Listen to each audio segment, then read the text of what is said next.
This is Module 3, Lesson 2, finding equivalent fractions by using the sums of fractions that have like denominators. So we're going to start by showing each expression on a number line. And the first thing I need to do is I need to set up my number line. And I'm going to make it from 0 to 1. I make it from 0 to 1 and I notice that my denominators are 5, so I need to split it up into 5 pieces. 5 pieces means to draw 4 lines. I'm going to write my fractions down here so I have them to start for this one.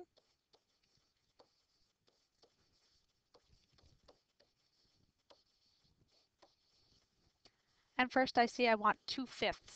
So since I want 2/5, I'm going to start at 0 and I'm going to go 1, 2. There's 2/5. That's my first fraction. Now I want to jump to my second fraction, so I need to jump another 1/5. There's the 1/5. And I see that I landed on 3/5. So I know that when I add 2/5 plus 1/5, I make 3/5. And that's my equation from my expression. Next one. This time I have 3 fractions, but I still going to set it up the same way where I'm going from 0 to 1. My denominators are 3, so I know I'm splitting my number line up into 3 pieces. I have 0/3, 1/3, 2/3, 3/3. I'm going to start with my first fraction, which is 1/3. So I'm going to make a jump from my 0 to 1/3, and I did that one. Now I need to jump another 1/3. So I jump another 1/3, and then I need to jump another 1/3. That's that one, and I see that I end up at 3/3.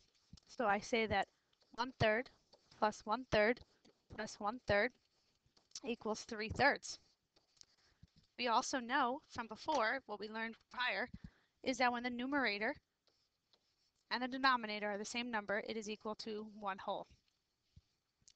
Another way to express this is that I have 1/3 3 times. 1, 2, 3.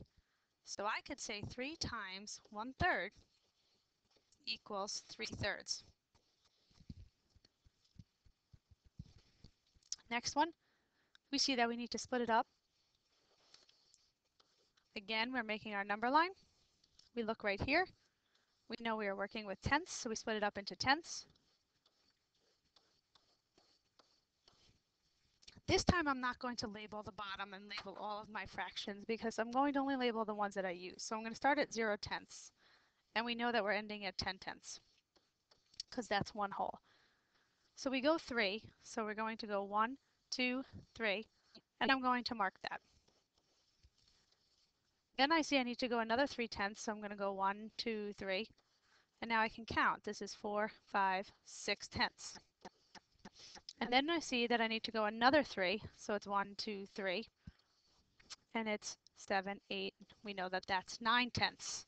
So we know 3/10 plus 3/10 plus 3/10 equals 9/10. Another way to write this, because there is 3 3/10, we can say 3 times 3/10 equals 9/10.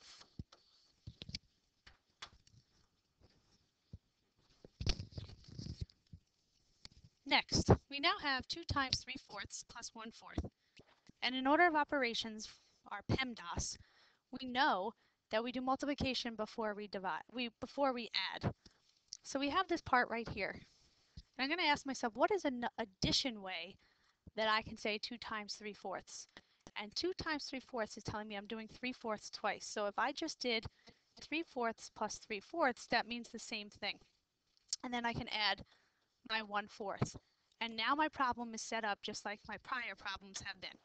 So I'm going to draw my number line. I'm going to go from 0 to 1. And I notice that my denominator is a 4, so I'm going to split it up into fourths. And I'm going to label 0/4 and 4/4. Now I'm going to start my jumping, so I'm going to do 3/4. So I'm going to jump to 3/4 and mark it.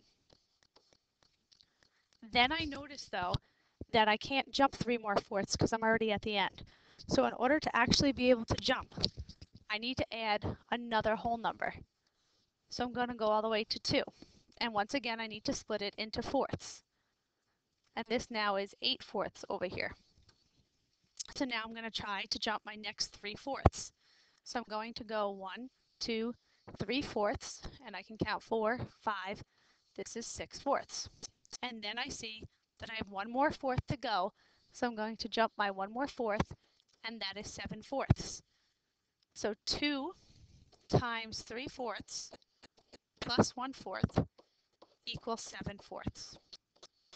And remember, because my numerator is bigger than my denominator, it tells me it has to be greater than 1, which it is looking at my number line. The next type of problem is asking me to separate pieces into equal parts. So if I have 6/7, an example would be that I could say 3/7 plus 3/7, and that equals 6/7. I also could say 2/7 plus 2/7 plus 2/7. They're all equal parts that I'm adding up. And in order to change these into multiplication sentences, I can say 6/7 equals 2 times 3/7. I could say 6/7 equals 3 times 2/7. So now I'm going to look at this one over here, which is 9/2, and I'm going to say 3/2 plus 3/2 plus 3/2 equals 9/2. Now there are even pieces, which is equal pieces, which is what I need. I'm finding the sum.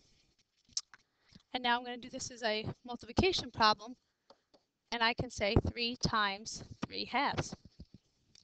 So down here, I'm going to look at 12/10, and when I have 12/10, I could say 6/10 plus 6/10, or I can also say that that is 2 times 6/10.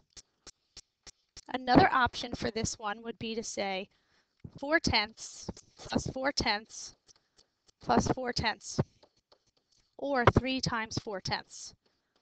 I cannot use 3/10 because it tells me in the directions that there can only be 2 or 3 equal parts. And if I use 3/10, there would be 4 equal parts. And the last one over here, I would say 9/5 plus 9/5 plus 9/5, or 3 times 9/5. The last part of today's lesson is going to be expressing things that are greater than 1, which means that the numerator is bigger than the denominator. Now this right here, line, means to divide. So 9 divided by 7. Well, 7 can go into 9 one whole time because 7/7 equals 1. And then there would be 2 left over because 9 minus 7 equals 2. So I have 1 and 2 out of 7. Over here, 9 divided by 2, I know that 2 can go into 9 4 times, and that makes 8. So 9 minus 8 is 1, and I have 1/2 left over. Down here, 32 divided by 7, I know it can go in 4 times, which makes 28. So 32 minus 28 is 4. So I have 4/7 left over. And over here, 24 divided by 9, it can go in 2 times, and then that makes 18, so I have to subtract that, and I get 6. So I get 2 and 6/9. That's the way to make some equivalent fractions using different methods.